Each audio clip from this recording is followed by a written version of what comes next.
What's up, fight fans? And we're back at it with another edition of Round One Sports TV. Can you guys let me know if you can hear me once you enter the room in the chat, and if it sounds okay? That's what I want to know.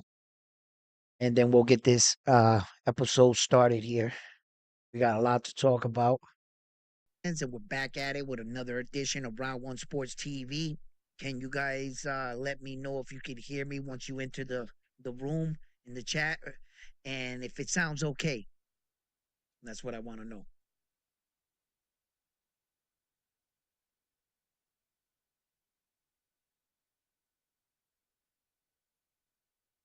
I think I could change. Now I realize that I put the same thumbnail. That's all right. Let's just let some people join in.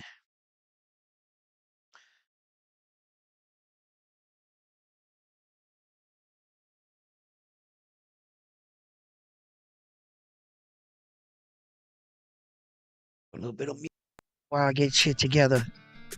Let me know if you guys can hear that music too. Forgot about that. My sound system. I forgot I was fixing that too. And then we'll get this episode started here. We got a lot to talk about. Hear me once you enter the room in the chat. And if it's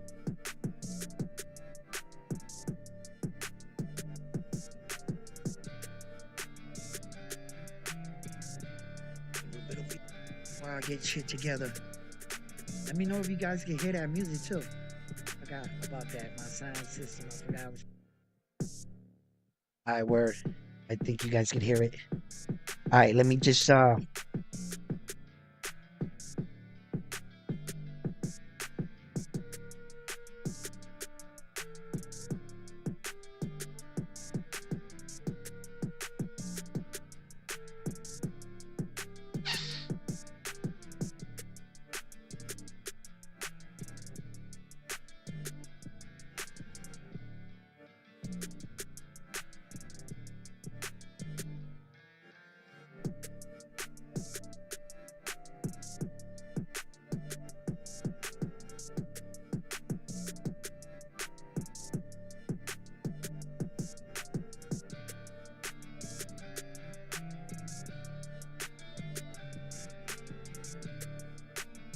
very interesting.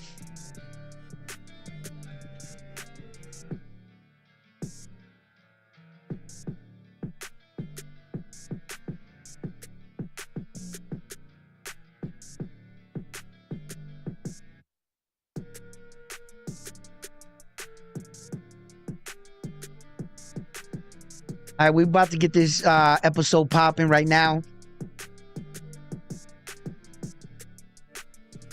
All right, listen.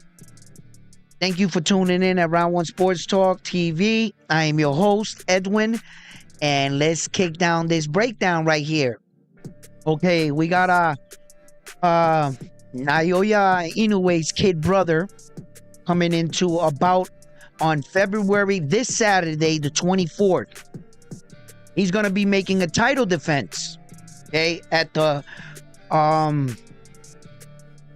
bantamweight division. Now, oh, wrong page. Okay, so he's coming up against a former world champion, Jerwin, right? And he was the champion. He made 9 successful title defenses against his world title. He was currently the IBF world champion at the time, right? And lost, right, to Fernando Martinez. He lost his IBF title to Fernando Martinez in a 12-round decision, and they shot the rematch back, and he loses the rematch again. His record, right? Jerwin's record is 34 fights, 3 losses, with 23 ways by knockout. His ring name is Pretty Boy. Okay. He has a 67% knockout ratio. He started his career 2009. He's a Filipino fighter. Okay. He's 32 years of age. Now, coming into this fight right here, he's going to be challenging for Inoue's WBA bantamweight title that he just recently obtained. He'll be making his first title defense, right? And I believe this is going to be one of his toughest challenges. This Filipino fighter is pretty good. He's durable, he's strong, and he's fundamentally sound. Um, he's not like your typical um Filipino style fighter, like a really push forward Manny Pacquiao, Marlon Tapales type fighter. He actually boxes, and he boxes pretty well. He has a good understanding of his footwork is good. He has a great stiff jab. He has a good selection of punches. Jerwin, you know, um, and as far as punching power in this fight coming against Naoya's kid's brother, right? He has a 67% knockout ratio. Okay. And the reason why I bring that up, right? Because if you're not familiar with the Japanese superstar Naoya's Inoue, Naoya Inoue's kid brother, Takuma, right? Takuma Inoue comes to us with a record of 18 fights, one loss, and only four knockouts, right? Four knockouts. His knockout ratio is 22%. So 22% of the time, he might knock you out on average on his 18 fights, right? So he doesn't seem to have a lot of punching power like his older brother. As well, he's only 5'4.5", so he's like a half inch shorter than his older brother, right? Okay. So he currently holds right now at 118 pounds the WBA title. And he's going to be putting it all on the line against this Filipino fighter right here. This is a dangerous fight. This is a dangerous fight. We're going to get this fight in 4 days. So, leading up until wanting to watch his older brother, right? We have this exciting fight right here. And I gotta tell you, right? Stylistically, the little brother looks just like the older brother. If I were to show you a videotape of the older brother fighting and the younger brother fighting, but I was to blur out their face and you couldn't see their face, I bet you couldn't tell them apart. The only way you can tell them apart is by the sound of the punches and the reaction to the guy, because that's totally different. The younger brother does not possess that punching pop. And that goes to show you that some of this punching power mystery has to do with a few factors. One, you got to be born with it. You got to have a good punch, some people say, right? Other people understand the technique behind it. Everyone won't understand the technique. You could explain it to someone over and over and over again, and they might not just get the muscles in their body to channel that power the way you're explaining it to them. Some people are just naturally gifted where that they understand it.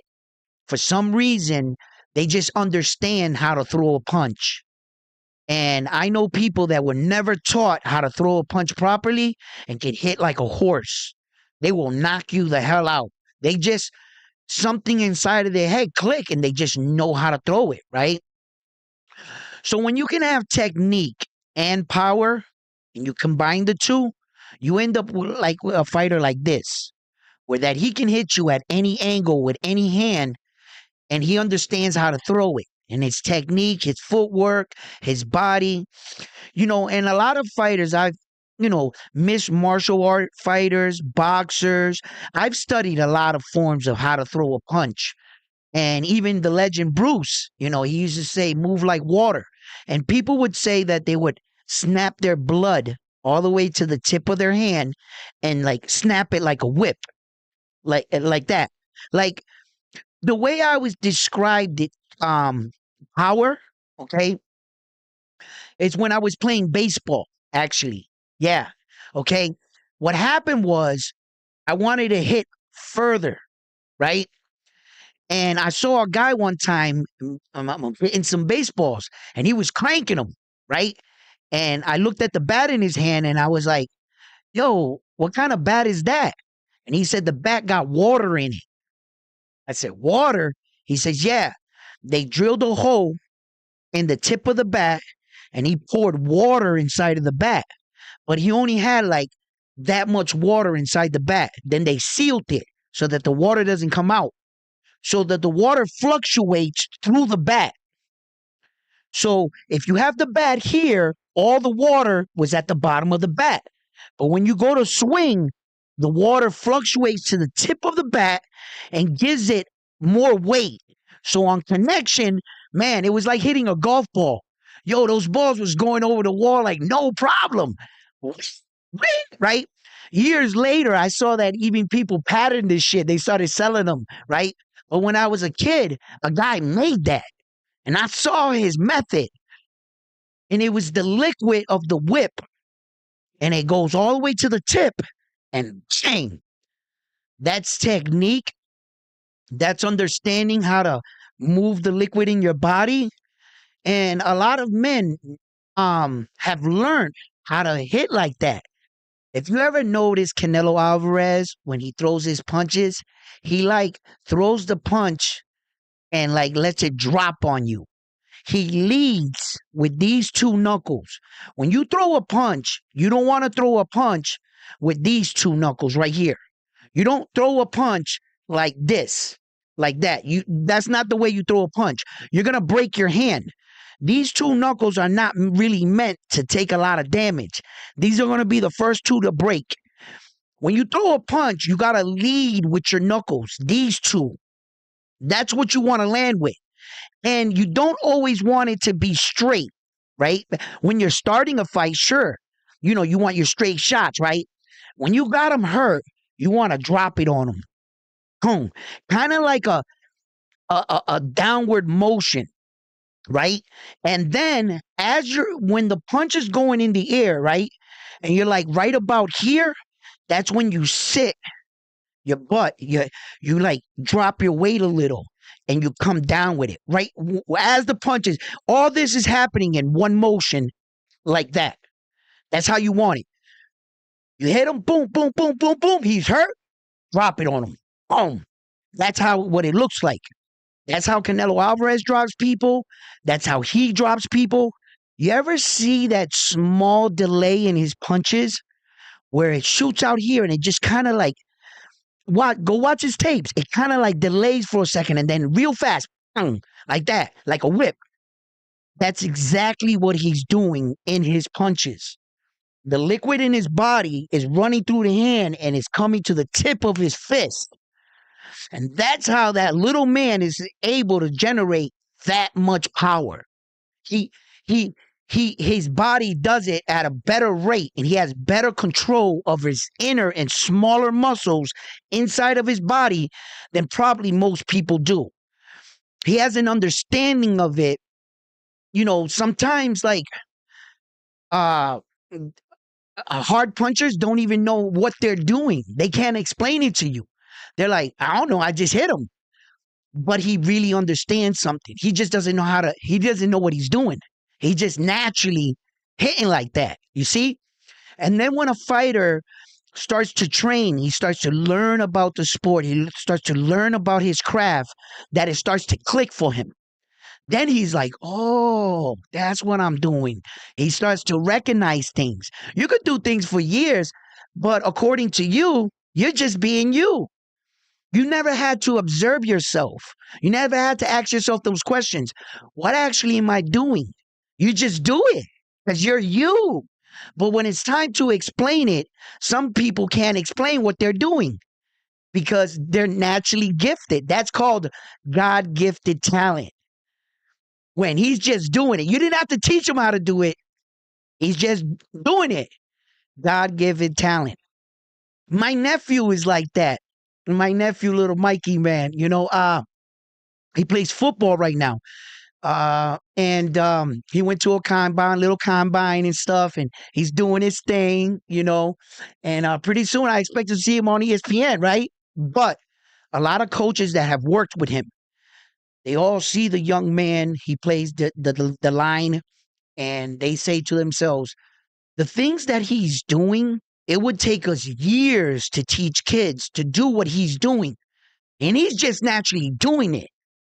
We don't gotta tell him, we don't gotta show him nothing. He's just doing it. He goes, when he came to the combine, we were supposed to teach him some stuff, right? This is at a smaller level one, not like the big one he went. He's over there teaching them. They're asking him, how do you do that? What are you doing? They were supposed to be teaching him, and they're asking him questions. So my little man is doing okay. And that is called technique. It's technique. Sometimes with great technique, you can beat power, you can beat speed. You you know, at one point in a fight, you're gonna come up against a guy that's much stronger than you, and you may come up against a guy that's much faster than you. That doesn't mean that guy can beat you. See, you just gotta find a way. Sometimes in boxing, you might have to take an ass whooping to wait for your moment. You're gonna have to create your opportunities. And in fights, you can't allow your opportunities to go by at a pro level. There's some things at an amateur level or in the beginning of your career you see, but when you start getting into these kind of fights where that there's belts on the line, those are the fights you want to win. And everything you have done all throughout your career is going to lead you to this point. So Takona, Takoma, Takoma, um, look, it's tough when you got an older brother like this because a lot of the world expects him to be exactly like his older brother, and he's not. And when you have to live in that kind of shadow and they're asking you to fill those kind of shoes, it goes to show that if their father Shingo could, that's his dad. If his brother could, he would give his brother the punching power that he has and show him the technique. I'm pretty sure time and time again in the gym, they are trying to show him the technique. It's just that a lot of fighters, you can write it down, you can explain it, you can play a video. It might not just click. There are certain muscles inside of your body, certain things you got to do that you might not be able to understand. You keep throwing the punch, just keep throwing it. And they're telling you, no, you got to whip it. You got to whip it like this. And just some people has that ability. And then some people can learn it. Some people are great students in the game. You show him one thing one time, and he's doing it like a pro.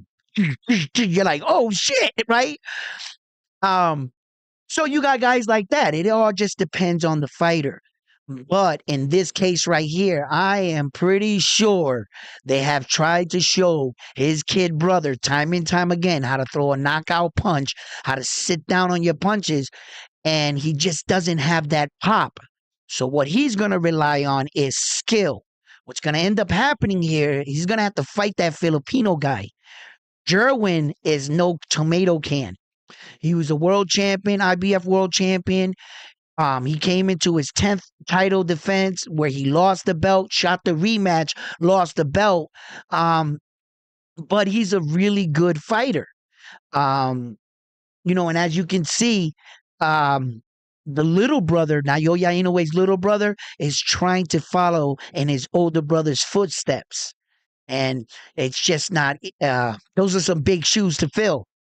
And when you hear what this guy is doing, Naoya Inoue is doing, and you hear the doubters out there and these guys that are saying, "Oh, he's beating tomato cans." What he's doing down there in the lower weight division, anyone can do, right? Then why isn't his little brother doing it? Why isn't any of these other guys doing it? Why didn't Donaire lose his title fight. These are some tough divisions. And a lot of these men inside of these divisions are well skilled, well skilled. They might not have all the greatest power in the world, but it seems like there's some big bangers now. Is it me or like guys from 118, 115, 122? They're showing. Brandon Figueroa was making a name for himself at 122. He moved up to 126 now. There's other guys at 126 that Naoya Inoue. I also feel like Raymond Ford. They're just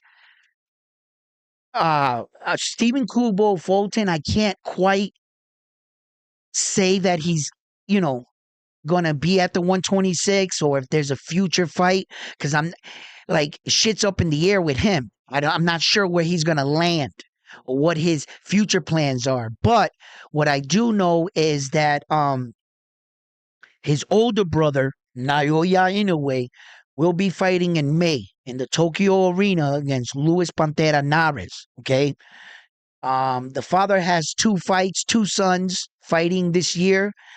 They're trying to get three fights for this man right here because he has a contract with Top Rank, and what he's telling his promotional company is that he wants the three fights. This is what I want. That's what you want from your promotional company. When you tell your promotional company, I need you to get me these three fights, and what they're going to do at this level, they're going to ask him about the names. At a lower level, the promotional company does not come back to you and tell you. They just give you a name. This is the guy you're fighting. That's it. At this level in the game, for this guy, they're going to come back and they're going to give him options. They're going to say, you could fight him, or him, because he's deserving of it. And pretty much they got to discuss it with him because he's that kind of boxer right now. Okay. That being said, look, I'm not going to move ahead no more right now for this guy. Luis Nares is in front of him, right? That's who he's going to need to beat. Uh, I want to talk about the keys to victory first, about his little brother, and then we'll discuss with the older brother, right? The key to victories for the little brother in this fight against Jerwin, the little brother is going to have to establish the center of the ring. He's going to have to establish his jab, and he's going to have to try to push Jerwin back. Okay. Now, it doesn't matter if he doesn't have that per se knockout power. I can tell you right now that Naoya Kid Brothers punches do hurt.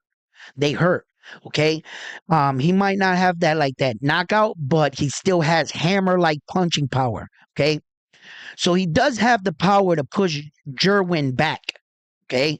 Once he establishes the center of the ring, and he's going to have to win the foot placement battle against this Filipino fighter. The one thing that the Filipino fighter likes to do is get his foot on the outside of you. He's going to have to win the foot battle in the center of the ring. He's also going to have to show him that he's the champion. He's the champion. He's going to have to fight like a champion in this fight. I believe this is going to be a very tough fight for Inoue, right? His kid brother, right? I believe it's going to be a real tough fight for him. In fact, there's no favoritism on this channel. There is no favoritism, and I'm not biased, right? I got Jerwin in this fight. Yeah, I do. I don't think Naoya's kid brother's going to beat this Filipino guy. And I'm just being honest. Just being honest. Look, it's not because the Filipino guy got a 67% knockout ratio and he has a 22% knockout ratio. It's not because of that, right? It's because this Filipino fighter right here can fight. Jerwin can fight really good. He's a relentless fighter. He can go 12 rounds. I know that his last fight was an 8-round scheduled fight, being the fact that he lost the two back-to-back 12-round fights for his title. He moved up in weight from there to 120. He was up 121, 120 up there. So he scheduled a fight up there, but he wins that fight. So now he's coming back down in weight. And he's in a situation where you want your fighter to remember what it's like to win. Want to put your fighter in the best position for him to win.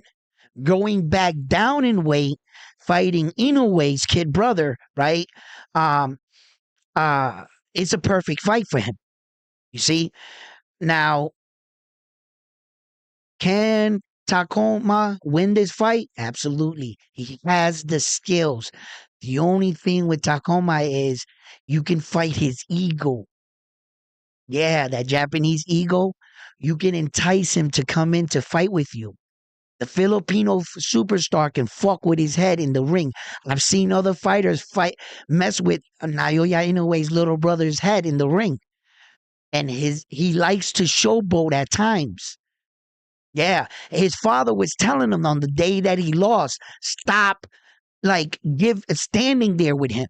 Hit, move, hit, move. He wanted him to be moved and be more elusive with him. Get in, get out. He kept exchanging, staying there, not moving. And then his gas tank didn't hold up like his older brother's gas tank. Okay, so I'm not sure if he's like, less disciplined or doesn't train as much, because I always see him on video side by side training. That could be for that day. Maybe the little brothers might be a little lazier and now he's becoming a better fighter and really taking it serious now. He's once again, a world champion. And, but this Filipino guy is I just think that, Jerwin is a very smart fighter. He's smart. He has a good ring IQ. He has a great defense. For Naoya Inoue's kid brother to get around his guard to hit him to the body, it's not going to be easy on this guy. This Filipino fighter has been in there with Japanese fighters too as well. And as you can see, right, if you haven't noticed already, it is a lot easier to get the Japanese guys and the Filipino fighters to fight each other because they're on that side of the world. So when you see a lot of these fights and you start to notice that, a lot of Filipinos and Japanese guys have fought right over there, right? Because you would be amazed how many American fighters do not have a fucking passport and cannot leave United States of America. For criminal records, for, other reasons. They can't leave. So a lot of times it's easier just to make the fight happen on two guys that, they're right there. So it's easier to put the fights together on that side of the world. And that's usually what you're going to see. You just saw his older brother fight against a Filipino fighter. See, now he's coming into a match with a Mexican fighter. Little brother's fighting another Filipino fighter. A lot of these Filipino guys fight a lot of Japanese fighters. So they're familiar with each other. I'm not going to say that every fighter's the same, but what I'm saying is at some point they might have sparred against each other. And that's what I mean being familiar. They might have, went in and out of the same gyms or around each other. So just like when his older brother fought Donito Donaire, they had already sparred. Donaire knew him for years, like personally he knew Naoya Inoue. They were like discussing shit and before they came into their first fight. So the likelihood of they probably, his little brother and Jerwin, they probably met, so but this is a tough fight for the kid, and unfortunately, I like the Filipino fighter in this fight, and because of favoritism, who his brother is, that's not going to get me to side with him. I can't do that. I can't do that. I have to, that's why I made this channel. I'm gonna always speak freely. I'm gonna always speak freely. I'm just, and if his brother surprises me, congratulations. That's what I'm talking about. Silencing the doubters. It would have been me, right? And I can take that. I like when a fighter silences me. Why? He's showing me he's getting better. So in the next fight, I might have him in the next one. You see? And look at you got Josh Taylor, right? Making his the rematch. Did you see that dude try card he choked the shit out of Taylor, right? Taylor was messing around trying to grab his nipples type shit. And you got choked up for that, for doing some dumb shit. I see it, you know what I mean? That's a good fight right there, too. Um, I think the results are gonna be the same. I think they're gonna be the same. That grabbing of the neck is not going to win you the fight. I just hope homeboy learned something from the first one, you know. So and the new, he says, and the new. You think Taylor's done after that ass whooping Teofimo Lopez gave him because he looked so slow and he didn't look really like himself? A lot of people said after that fight with Teofimo Lopez is that Taylor has entered in that. You know what I mean? Look, I don't read into everyone's too much. Uh, it depends who the fighter is, right? Sometimes one of your greatest fighters can have a lackluster performance. For instance, Shakur Stevenson. And I was mad in the moment with that performance, but I'm not going to hold them to that. I'm not going to say, I'm not willing yet to say that Shakur Stevenson was exposed. I think something as a mental fighter happened to him that night. He can work through that. As you can see, he has the skills. So he would just have to get back in position. Whatever was going wrong, something was probably, I don't know what was going wrong. He didn't look like himself, but I know what he is. I know who he is and what he can do. So, okay, excuse me. I'm not willing to hold him on a bad performance. Josh Taylor had a bad performance against Teofimo Lopez. It might have just been a bad performance. Josh Taylor can come back and look like the old Josh Taylor.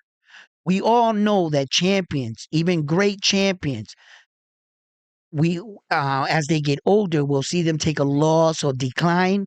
But there's always that that great old champion that has that one good fight left in him, right? Just like Donito Donaire against him.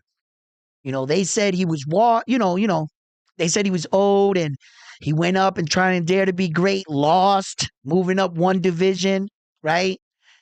And when he came back down, that performance against this guy, that was a legendary performance for Donito Donaire. To slug it out with him, now that we also know who he is, how hard he hits, what he's been doing to everyone else, now you start to appreciate that Donito Donaire one fight a little bit just better. Because you see it and you're like, wait a minute. No one else is lasting with this guy, right? And you're trying to say that Donito Donaire was washed? No. He had one of his best performances of his career against this guy right here. Yes, it was. The Flash, he didn't look slow at all to me. In fact, he looked so strong that he broke his orbital. All right? But if you let them tell it, that's what they'll tell you. See?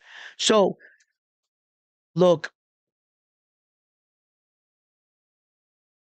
I say this fight, it's not a 50-50 fight. I'm going to give 60 to Jerwin and 40% to Takuma. Now, you want to know something too? That at some point in the fight, if he gets in trouble, I don't think he's going to have enough power to keep Jerwin off of him. Yeah, I believe when he's fresh in the first half of the fight, he'll have enough skill, enough movement in his legs, and if Takuma fix that issue he has with standing there and wanting to admire his work sometimes and learning how to get in and get out, and not allow the guy to fight the guy's ego, well, then maybe he'll, for the first half of the fight, I think it's going to be a little close.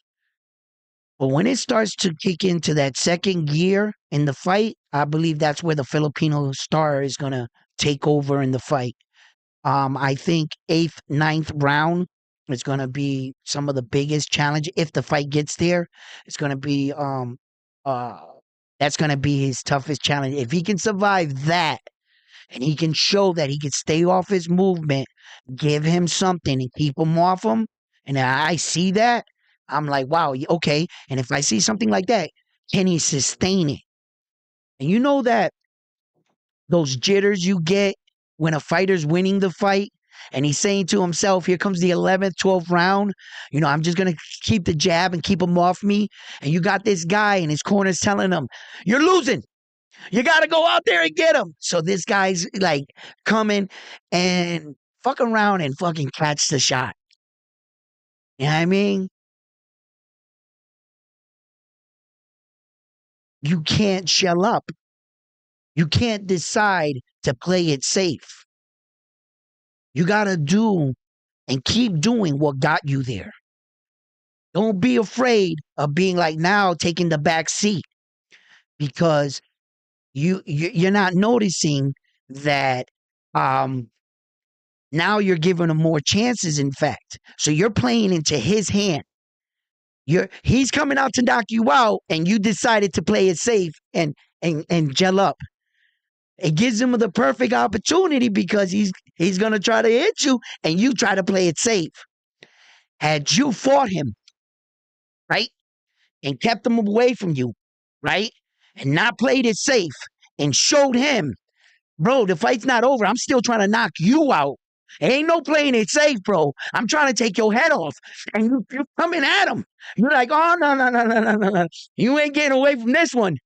And you start to show him that, he might start to retreat. He might start to settle in the fight and say, well, I'll just see if I can last the 12 rounds. That's where you want to do. You want to take away his confidence. You want to take away the fact that he thinks he can still be in this fight. Take that shit away from him. Bam, bam, bam. Nope, you're not in the fight, bro. Nope, you're not. You ain't coming back. Oh, nope, you're not. Nope, none of that. Shut that down, bro. And that's what he's gonna have to do. So, can Naoya Inoue's kid brother do exactly that? We'll see. We'll see. And will he listen to his dad this time? In his defeat, I remember that fight. His dad was like, he's not doing what I'm asking him to do. Every time he was coming back to the corner in the later rounds, he's like, yo, bro, nah, don't do this. And so we'll see, because like I said, you can fight his ego. And that's what happened in that fight. The guy got him to stand there with him. What's up, guys?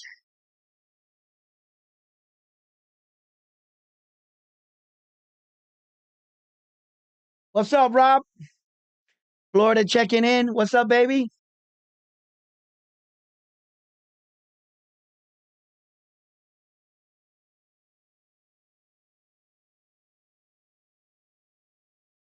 My prediction in the fight is, I just gave you my prediction, really. Um, I just see the Filipino star. I mean, he's not a Filipino star, but Jerwin. I really see him um late in the later half of the fight coming on strong, and I think it's going to be a little bit too strong for Inoue. He has to show me that, one, his gas tank holds up. His gas tank is not like his older brother. I can't view him and give him his older brother's skills and judge him on his older brother's skill because of who his older brother is. You would like to give respect to his younger brother because of who his brother is. But here, Round One Sports Talk, we will give you respect, but we will bring the truth. I will always bring the truth. And in boxing, it is, some of it is a matter of opinion, of course. Okay. And we're breaking down these fights.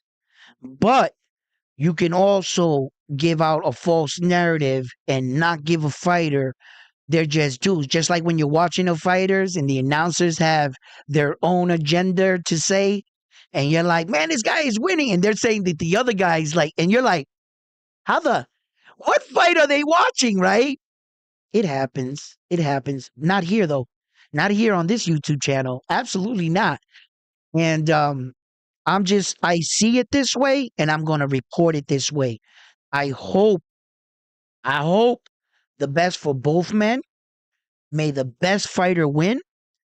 I don't have a horse in the race. If he stays the champion, good for you. If he becomes the new champion and new, good for you. All right.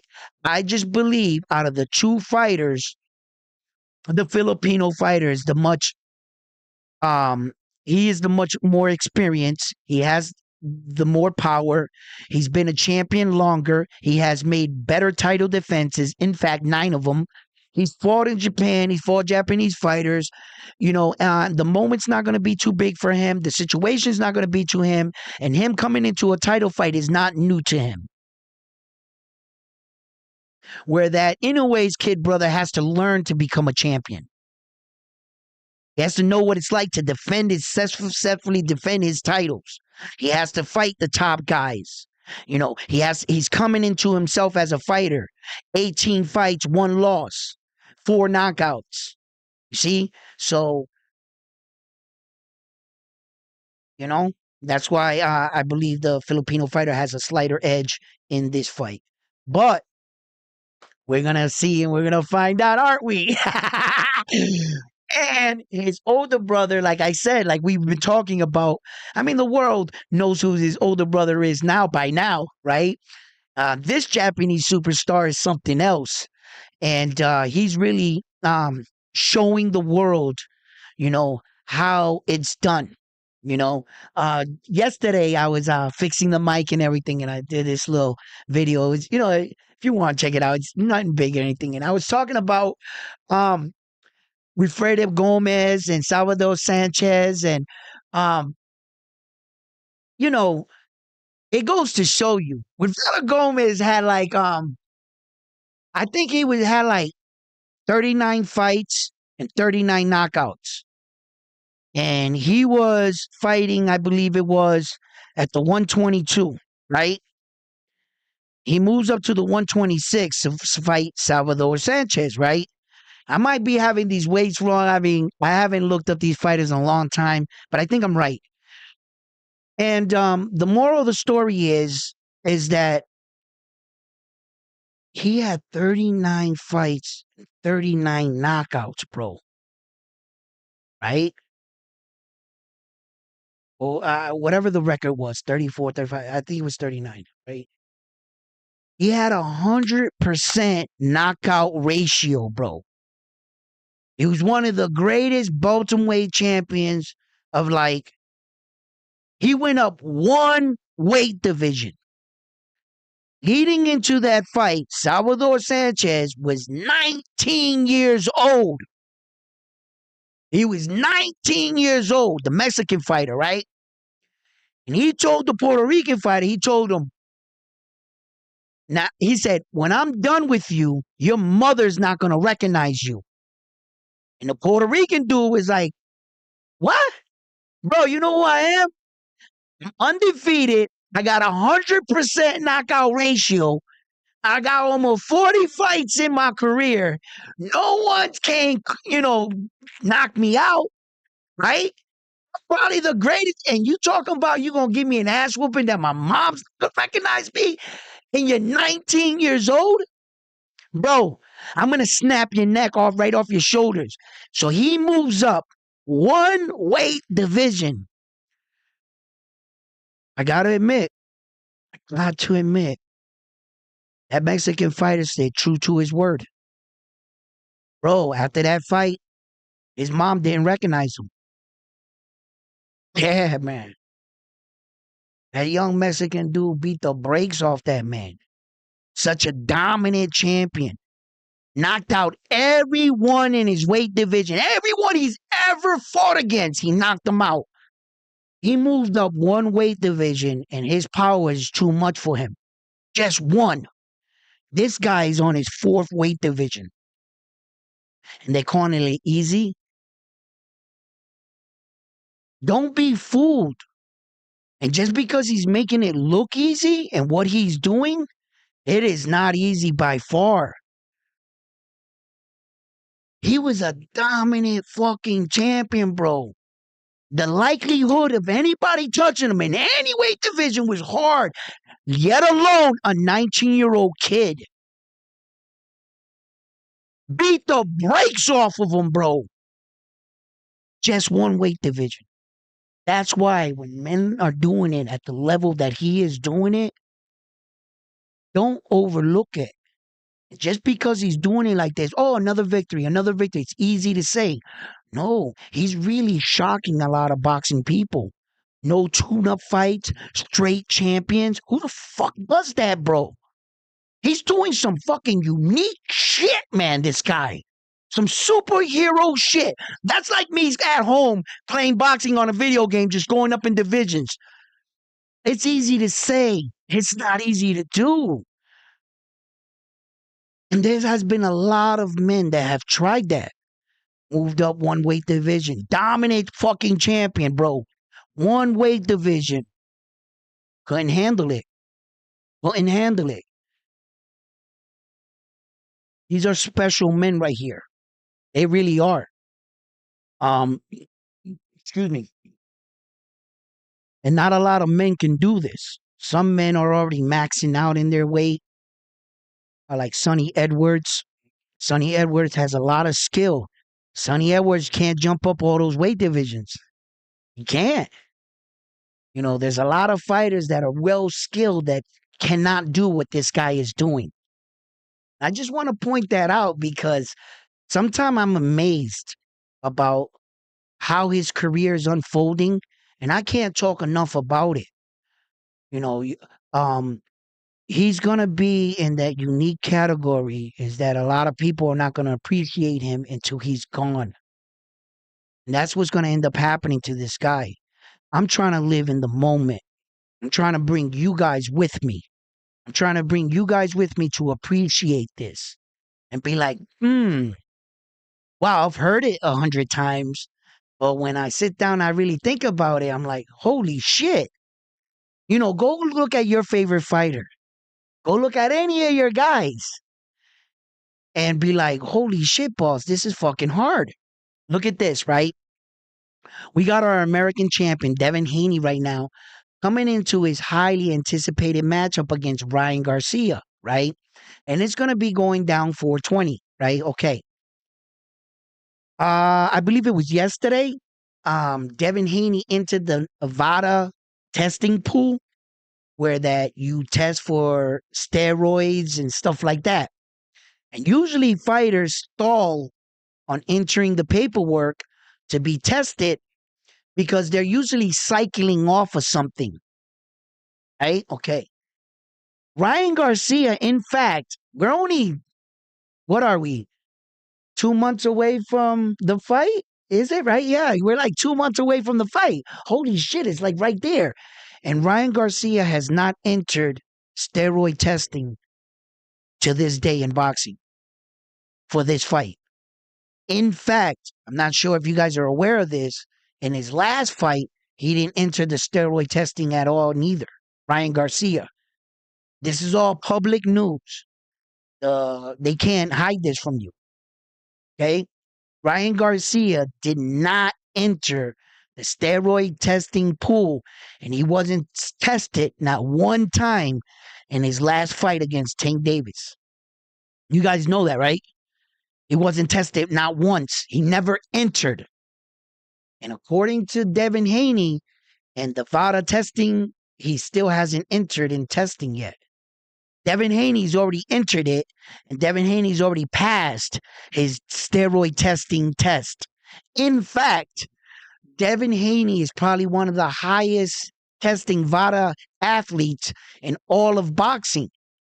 They've tested him more than probably anybody at the 140 or 135 the entire year. They test David Haney more statistically. Absolutely. Yeah. But Devin Haney's always entering. He's always showing them, look, I'm good. I'm good. And it's just interesting to note if you weren't hiding anything, you didn't have anything to hide, why haven't you entered? It doesn't take you nothing to have one of your guys. You don't even have to do it. Your dad, your corner, your manager, your cut man, the towel boy. I don't know. All you got to do is fill out the paperwork. You fill it out, you send it in, and you start testing. It's like a 15-minute form. That's all you got to fill out. It's not rocket science. And Ryan Garcia has now entered it. And all the athletes that are on it, you know, uh, they let you know.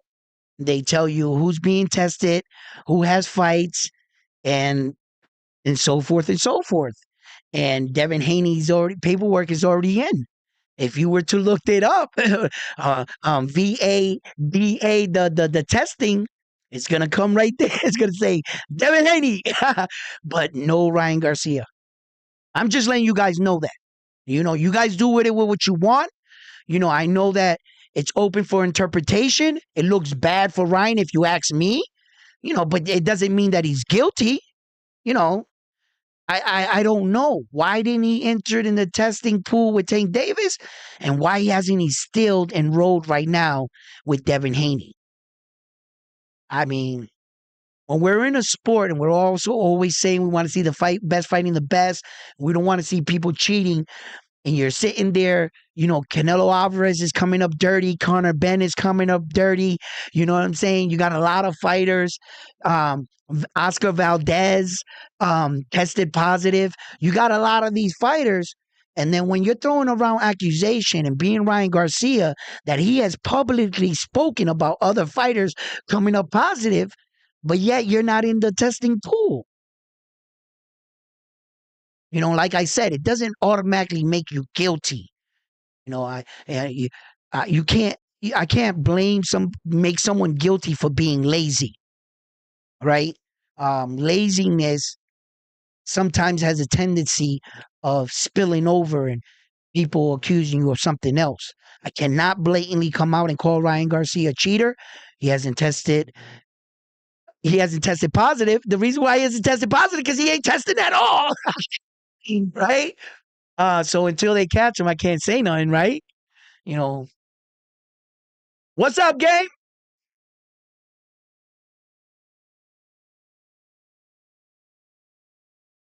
Canelo dirty gang. You listen.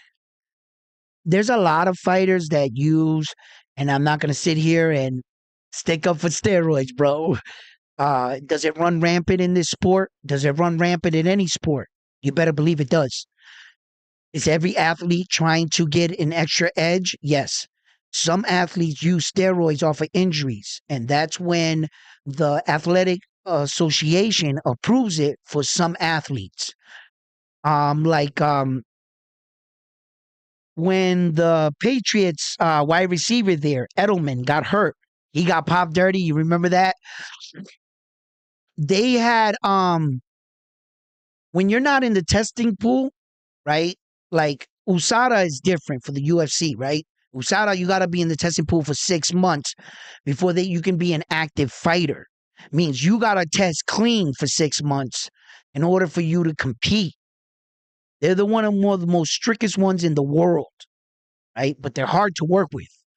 And then a lot of these guys use sport enhancing drugs, but what happens as a mental aspect, you start to realize that you're performing better with the drug.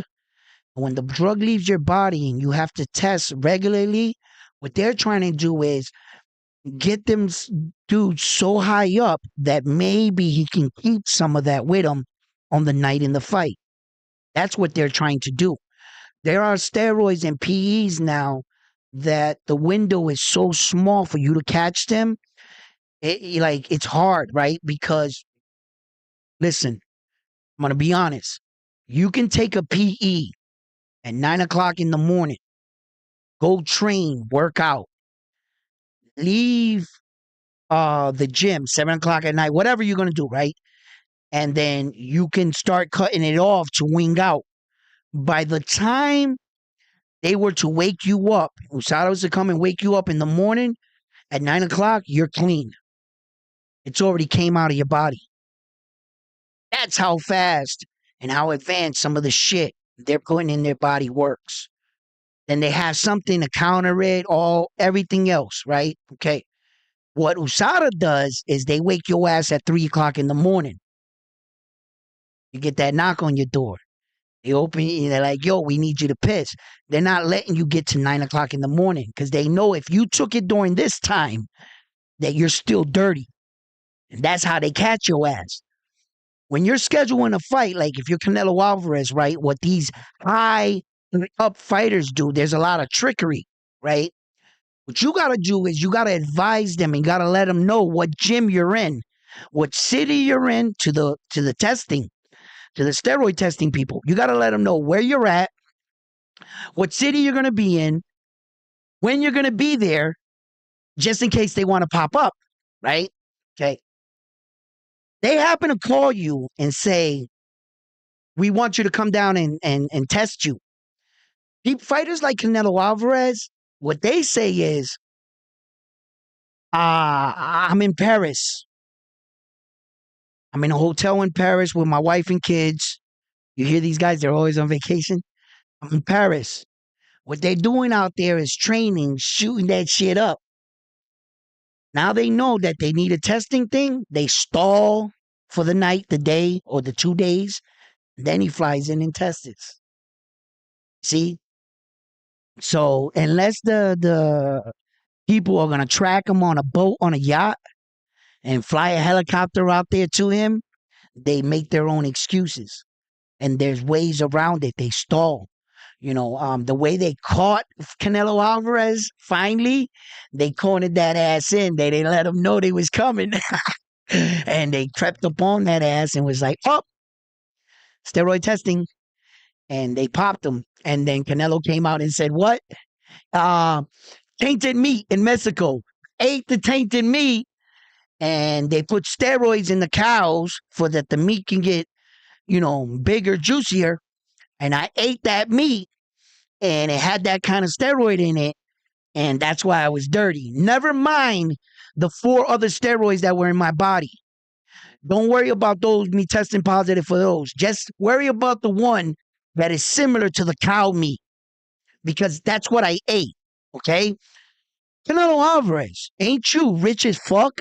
Yeah. Why are you eating bodega meat? Don't you have like a chef? They fly in your meat fresh as fuck from around the world. You don't eat Mexico meat. That day we didn't have no meat. So I sent my abuela to the bodega. Bro, that's a lot. Like a motherfucker, bro. Fuck out of here. He ate that meat. But you got a strong case, right? They athletes be doing some shit. Look, it's easy for us to sit at home and call these guys cheaters and all this other shit. What if you were Canelo Alvarez and you were getting older and the chances of all your belts and these young guys beating you? Would you take something to remain champion if you can get away with it? Would you do what it needed to be done to stay champion in the limelight, the money? Or are you going to say, nah, I want to compete on the up and up. I want this to be when everyone else around you is just fucking trashing the sport. They're cleaning up the sport now. It's been, look at David Benavidez and David Benavidez and David Morale looks like they're gonna come into their fight. Now, when David Benavidez was tested and he came up positive, not for a banned substance or steroid, they bagged that homeboy for cocaine. And like, if you getting bagged for cocaine, right? They testing you like, damn, bro, homie, you ain't even doing steroids, man. But David the Monster Benavidez and David Morrell is scheduled to fight themselves, right? And quiet is kept. I believe that's the best fight. That's even a better fight than him and Canelo Alvarez. I understand what Canelo Alvarez brings to the table. I understand all the belts and the legacy of being the man that beats him. That comes with it. Yeah, yeah, of course. I understand that. That's probably a bigger fight in that sense. Yeah, it is. But as two fighters fighting, David Morale is a threat. He has good height. He kind of like, they kind of favor each other a little bit. I just believe that they're evenly matched and neither man is going to want to take a step back. David Morale is really there to show that he's the next big thing. And David Benavidez wants to show that he's maintaining his status at where he's at. The world knows that he's been chasing Canelo Alvarez for quite some time, and it just doesn't seem like we're going to be getting these fights. And I've expressed this in several videos that some fighters are just in a different place than other fighters. But nevertheless, that doesn't give you the right to hold up the division. If you're fighting, well, then damn it, fight someone in our division. Stop fighting people in 2 or 3 weight divisions down. Now, as the media and Canelo Alvarez's camp, what they're going to push out? Oh, the Charlo twins, they've always been calling me out. They've always been doing this. Now that I'm answering them and I'm responding and saying, I'll fight them, they've always been bigger than me, and that's the narrative that they're going to push out. What are you talking about? He's bigger than you. Didn't he move up 3 weight divisions to fight you? You're the bigger fighter. But if you let Canelo's promotional team sell it to you, that's what they're going to say. That the Charlo twins are actually bigger than him, which that's impossible. You fight at the higher weight division. They might be a little taller, but you're the bigger man. But that's how they want to sell it to you to get him out of fighting the guys in his weight division. They're like, look at this storyline. He's fighting the other Charlo twin. No one wants to see that. Let the Charlo twin fight in his own division, Canelo. And why don't you fight someone in your division? Some of the top guys, Jaime Munguia at least. Fight someone like that. The thing with Jaime Munguia, man, for as good as he is, I think Canelo Alvarez beats him. I honestly do. I'm not captivated in the moment with Jaime Munguia's style, technique, his power. I'm not impressed, to tell you the truth. I'm not impressed to the point that I'm willing to say that he's going to whoop Canelo Alvarez's ass. Hell no. That's just like what I try to tell you guys against David the Monster Benavidez and against Demetrius Andre. I was trying to tell the world Demetrius Andre was not that dude. He didn't look like that dude. He didn't fight like that dude. But they boosted him up like that dude to you. He didn't even give a good performance against David Benavidez. It was a one-sided fight the entire fight. He was out-skilled, out-punched, everything, and it showed. And I'm telling you right now, yeah, Jaime Munguia looks good against those guys. Yeah, he looks good against those guys. He looked good against Ryder, right? I just don't think Ryder didn't beat Canelo neither. And I think that was a better version of Ryder that fought Canelo that fought Jaime Munguia. If you ask me, that was a better version of Ryder that fought Canelo. I just think that Canelo's too strong for Jaime Munguia. I think Jaime Munguia is real good. He's got good power, got good flash. He's good. But when he moves in, that's going to be Canelo's world, and he's going to bust them up, bro. He's going to bust them up. And I know that Canelo's been kind of like on a slump where he hasn't been knocking people out. But you got to understand that these guys and these knockouts are going to be far in between because the skill level is that much higher. They know how to block themselves, they know how to defend themselves. And I just think that Canelo Alvarez is just going to be too much for the young kid. You know, Jaime Munguia has a lot of fights. I just don't think that he took boxing seriously when he needed to. And I really didn't see him get that much better. He was just the same version of himself coming out. He had a couple issues in his career. I really didn't see him get that much better. Where that the Monster Benavidez, you can actually see the improvement in every time he's out. From his last three fights, his footwork was trash, bro. David the Monster Benavidez, everybody paid attention to everything that was going up here because he was so exciting from the waist up that really a lot of people weren't paying attention to his feet. And his footwork was garbage. I mean, garbage. That sliding, he was just dragging his foot behind him, just a tall dude just sliding. Yo, it was garbage, right? So I've seen him get better. I've seen his footwork get better, his positioning get better, his patience get better, and David Benavidez. Yes, I have. And when I speak of fighters like Jaime Munguia, nah, to be honest with you, Jaime Munguia looked like Jaime Munguia. He looked like Jaime Munguia the last fight. He looked like Jaime Munguia the fight before that and the one before that. And in some of those fights, it looked like a decline. Yeah, so I can't say like honestly, like, oh yeah, every time I see Jaime Munguia, he's just that much better. No, he looked like he did last time. To be honest, I'm just being honest. So I don't know, but I've seen improvements in David Morrell. I've seen improvements in David Benavidez. I've seen improvements in a lot of other fighters. That's all I'm talking about. That's it. I believe Jaime Munguia is a very good talent fighter. He's good. He's really good, right? I just don't think he's championship caliber Canelo Alvarez good. And for as much as Canelo can have these lackluster performance, you got to remember who the fuck he is. And I don't know, man. I don't know, man. I don't know. I think he'll outsmart the young man. I mean, that's what happened. I think he'll outsmart him. He'll hit him with a shot he's not going to see coming.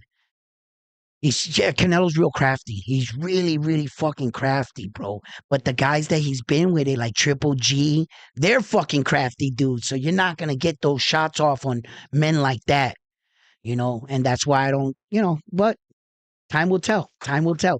And and and I'm gonna say it right here first. I believe Canelo Alvarez will fight Jaime Munguia before he fights David Benavidez, the monster, and David Morrell. Out of those three fighters, if I was Canelo, I would pick Jaime. Yeah. Because what's the kid gonna do, right? He's gonna come out all mad, aggressive in the first round. He's gonna have the jitters. He's gonna try to box Canelo a little bit. He's gonna try to come in. Canelo's gonna try to make it like boring a little bit and lure the kid in. The kid's gonna get some confidence, and then all of a sudden, you're gonna see it. Yeah, that's how I see it going. But anyway, look, I wanted to touch up on February 24th. We have a good one. Japanese is putting up a title, the WBA title, against Jerwin. Jerwin is coming in there to play spoiler. The fight is happening in Japan. So I just want you to let you know that it's going to be this Saturday, February 24th. And mind you, the fight's in Japan, so it's going to be early in the morning. So it's probably going to he'll probably make his ring walk depending on who knocks out who, because as we all know in Japan, they don't do like America. If you knock somebody out, next fight. In America, they run a schedule. They say you're making your ring walk at 11 o'clock. You're not coming out of the dressing room until 11 o'clock. If everyone else on that card gets knocked out, they'll just fill in the time with old fights, highlights, shit like that until the time reaches where that he'll make his ring walk. In Japan, it seems like you knock somebody out, next fight, next fight, next fight, and the card could speed up.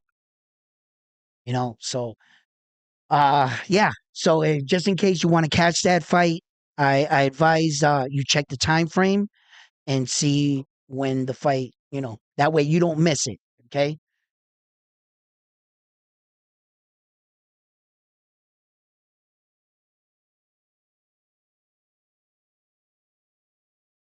Junior.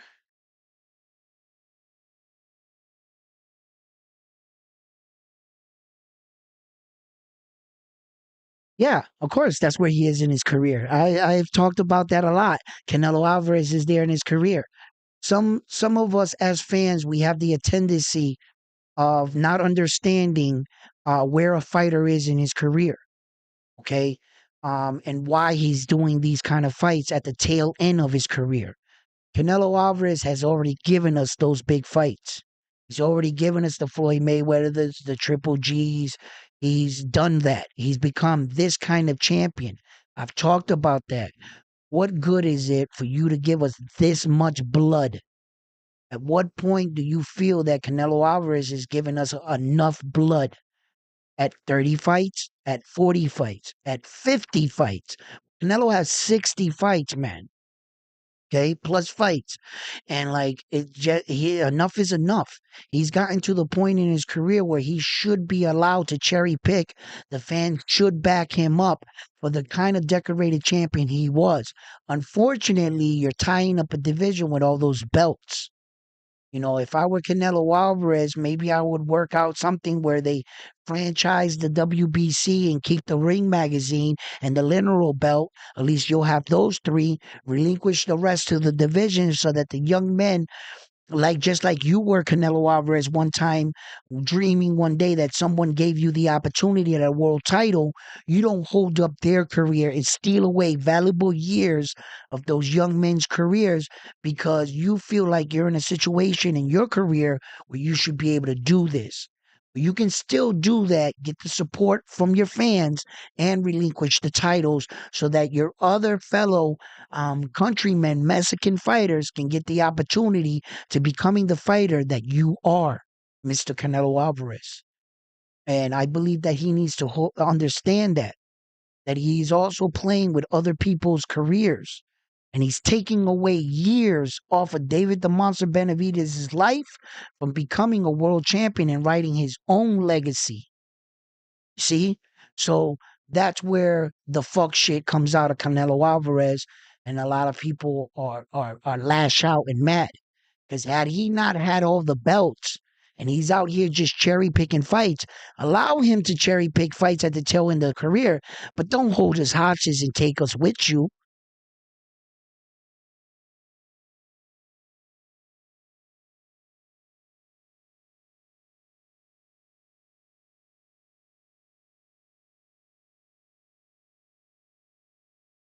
Danny Pagano.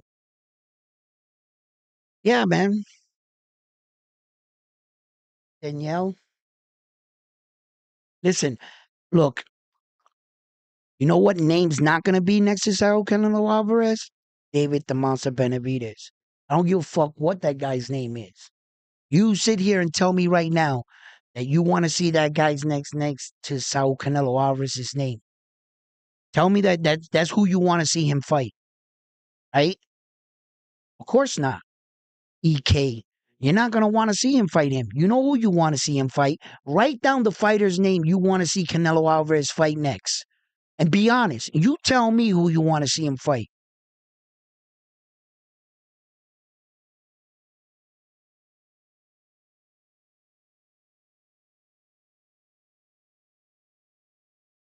I'm waiting for this guy's text. I think he like disappeared or something.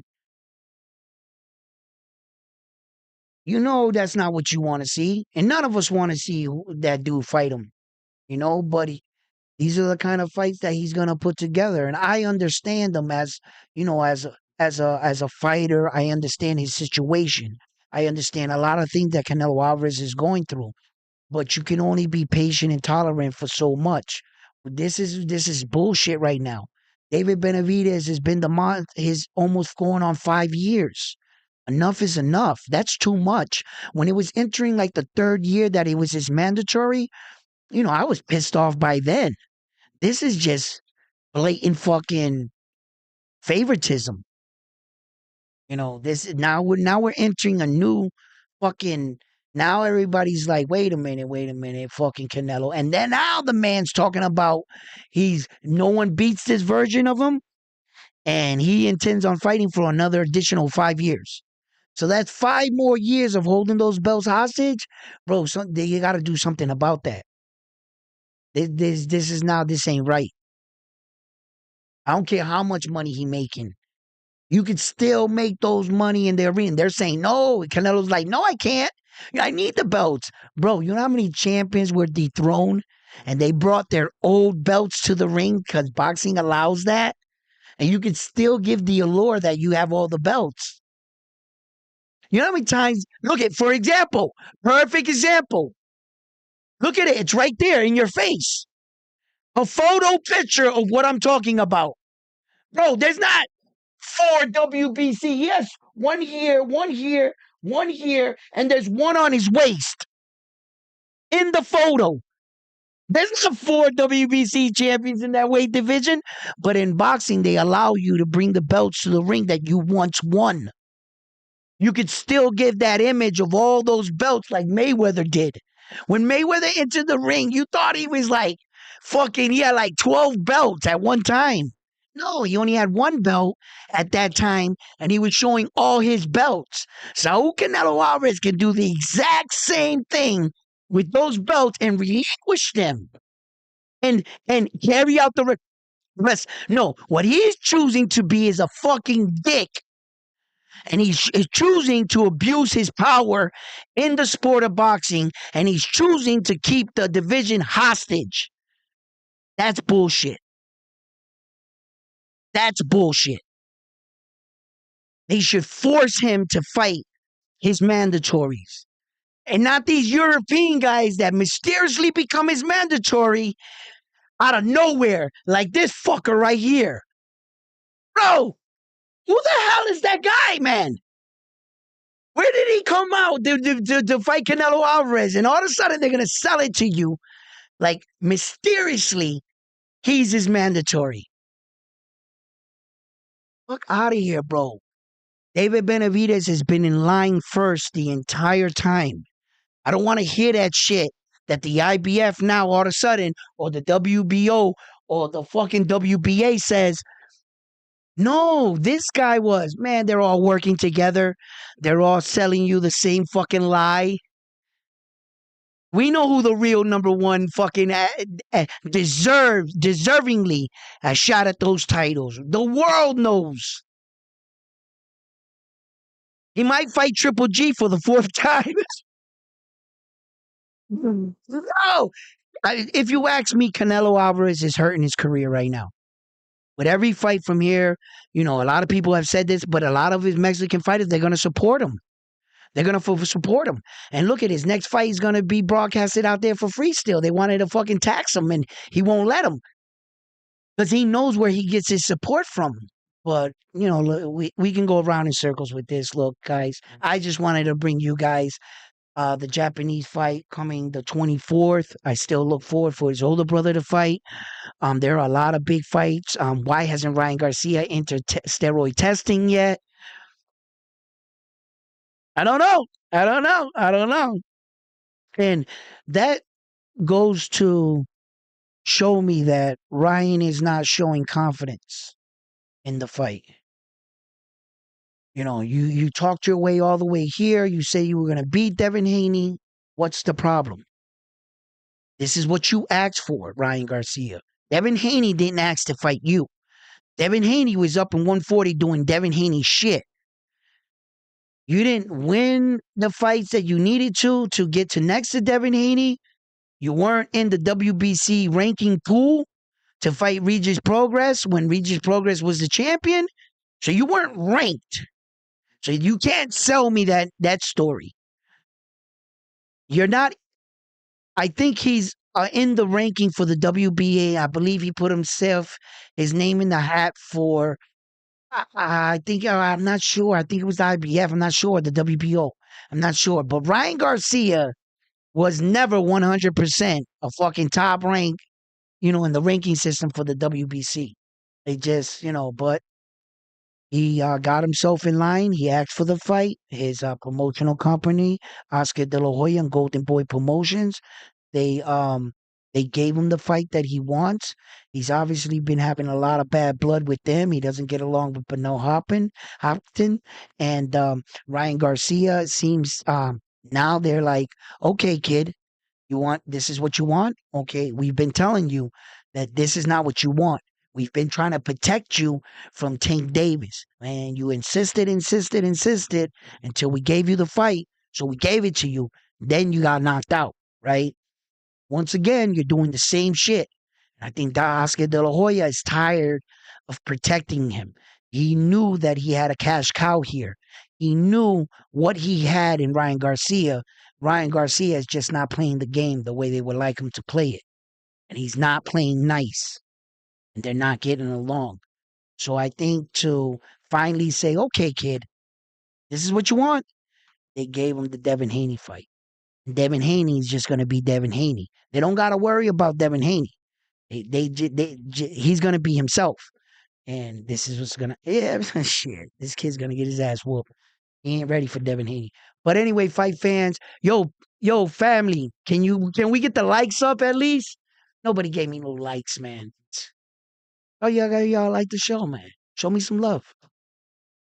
Hmm.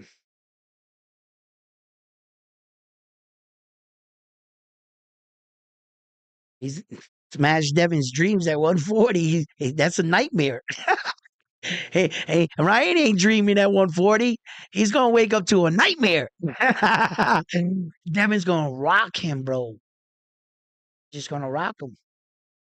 I don't see how Ryan's skills possesses anything new to Devin Haney that Lomachenko, George Camboza, and fighters like that, and uh, Anares. Do I think Ryan Garcia is better than those guys? Come on, man. Do I think that Ryan Garcia is better than Vasil High-Tech Lomachenko? Do I think Ryan Garcia is even better than George Camboza? No. And if Devin Haney beat those guys, why do I even think that Ryan Garcia has a chance? Why would I even think it? Why would I even allow the media to sell me that and say just because of his speed and that little check hook that he has, that gives him an opportunity? I don't even give Ryan a puncher's chance in this. And I typically give all boxers a puncher's chance. I don't give Ryan Garcia a puncher's chance in this. I just think that he has history with Devin Haney and he's gonna go off of that. He's gonna go off the fights they once had, and Devin Haney's gonna show him I'm not a little boy anymore. This is a whole different ball game, and I expect to see a whole different kind of fight. Yeah. But I also think that Ryan Garcia is going to help Devin Haney's stock rise. Yeah. So anyway, fight fans, love you guys. Thank you for sticking in with me today on Round One Sports Talk. Uh, you know, just thought we killed the day today. You know what I mean? And I have a lot to do this morning. Hopefully, everything's sounding right. Locking it in right now. You know what I mean? So listen, fight fans. February 24th. We have 420, and we also have the other Japanese superstar fighting in the beginning of May. Canelo Alvarez seems to be fighting May 4th. Dia de los Muertes. This, um, you know, until they finally sign the contract, make it official, then I'll be able to say that Saul Canelo Alvarez is going to fight this guy. I've heard a lot of names leading up until this week. There has been a lot of interesting names thrown around, but nothing like really official. Two of the names they actually try to play it off like it was official. Then all of a sudden they came out and said so. we'll see what happens with that. But listen, here at Round One Sports Talk, thank you. Uh, please, if you haven't already, subscribe to the channel.